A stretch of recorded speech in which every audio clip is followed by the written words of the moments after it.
अस्सलाम वालेकुम। वालेकुम सलाम। की नाम है भाई ना अपना? आसफ। आसफ, थोड़ा उच्ची बोलना, शोर आ बहुत ज़्यादा। आसफ आसफ। केड़ी जगह तो आए ने? मियाँ चन्नू। मियाँ चंदू जंडियाली बंगला। हाँ जी। सही हो गया। ते किन्ने बच्चे लैके आए हैं? 16। 16 बच्चे लैके आए हो। केड़ी नस्ल लैके आए हैं? चोलस्तानी। सारे चोलस्तानी हैं? हाँ जी। यार लाल जे है, ये सही बात है। ये सही वाले ने। इन्हें दोंदे किन्ने हैं ते खीरे किन्ने हैं? सारे खीरे सारे। सारे खीरे आ। दोंदे हो जाएंगे इते? इंशाल्लाह। सही हो गया। अच्छा, आ जेडे बच्चे ने तुहाडे हाँ जी। ते इन्हां दा वजन किन्ना किन्ना वा? वजन इहदे विच कोई 3 मन दा है, कोई 4 दा है, ते कोई 4 मन वाला केड़ा ते 3 मन वाला केड़ा? मैं दिखा हां जरा। ये 3 मान वाले ने यार सारे। 3 मन केड़े बच्चे दा? सारे। आ 3 मन चा? ये 3 मन दा है। नहीं यार, साफी 3 मन दा है। नहीं यार, 3 मन दा मतलब 6 मन जिंदा हुंदा। ए जेड़ा बच्चा किन्ने वजन च? ये 3 मन सारे ने 3 ये 3 मन ने। जिंदा दी गल हो रही है जिंदा 3 मन जी। मैं गोश्त की गल कर। इन्हें गोश्त नहीं जिंदा थे। गोश्त 10 किन्ना किन्ना? गोश्त 2 मन निकल आएगा। हाँ चलो समझ आ रही है। हाँ जी बच्चे।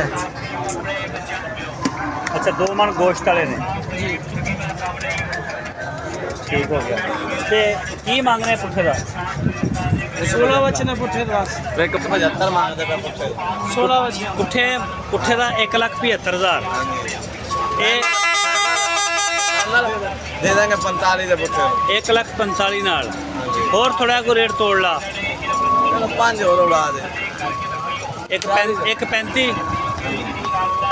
ਇਧਰ ਕੈਮਰਾ ਹੀ ਦੇਖ ਨਾ। 1.35। 1,35 ਤੇ ਜਾਨਵਰ ਦੀ ਪਰਚੀ ਕਿੰਨੀ ਲੱਗਦੀ ਪਈ ਮੰਡੀ ਦੀ? 2000। 2000 ਰੁਪਇਆ। ਨਹੀਂ ਆਮ ਬੰਦਾ ਕਿੰਨੀ ਦੇ ਰਿਹਾ? 2000 ਤਾਂ ਤੁਸੀਂ ਦੇ ਰਹੇ ਨਾ, ਤੁਸੀਂ ਵਪਾਰੀ ਆ, ਤੁਹਾਡੀ ਤਾਂ ਡੀਲ ਹੋਈ ਹੁੰਦੀ ਨੇ ਨਾਲ। मैं साढ़े तो सानू रहत ही नहीं कर ਆਮ ਆਮ ਬੰਦਾ ਵੀ 2000 ਦੇ ਰਿਹਾ। सारे। ਸਹੀ ਹੋ ਗਿਆ। ਤੇ ਅਗਰ ਸਾਰੀ ਲਾਟ ਕੋ ਤੁਹਾਡੇ ਕੋਲ ਲਵੇ 16 ਦੇ 16 ਬੱਚੇ, दे देंगे। ਫਿਰ ਕੀ ਰੇਟ ਕੀ ਲਾਏਗਾ? ਦੇ ਤਾਂ ਦੇਗਾ, ਦੇਣ ਵਾਸਤੇ ਹੀ ਤੇ ਆਇਆ। फाइनल। ਹਾਂ ਫਾਈਨਲ। फाइनल 35 दे पुट्ठे दे देंगे। ਨਹੀਂ ਉਹ ਤਾਂ ਤੂੰ ਵੈਸੇ ਵੀ 35 ਨੂੰ ਦੇ ਰਿਹਾ। 16 ਦੀ ਗੱਲ ਹੋ ਰਹੀ ਹੈ। ਅੱਛਾ, 1,35,000 16 ਦਾ। ਹਾਂਜੀ। ਤੇ ਜੇ ਕੋਈ ਛਾਂਟ ਕੇ ਲਵੇ ਆ ਕੈਮਰੇ ਦੇ छोड़ के लवे आओ फिर ਇੱਧਰ ਕੈਮਰੇ ਤੂੰ फिर लेदा रेट होगा। ਕੈਮਰੇ ਹੀ ਦੇਖਣਾ, ਕੈਮਰੇ 'ਚ।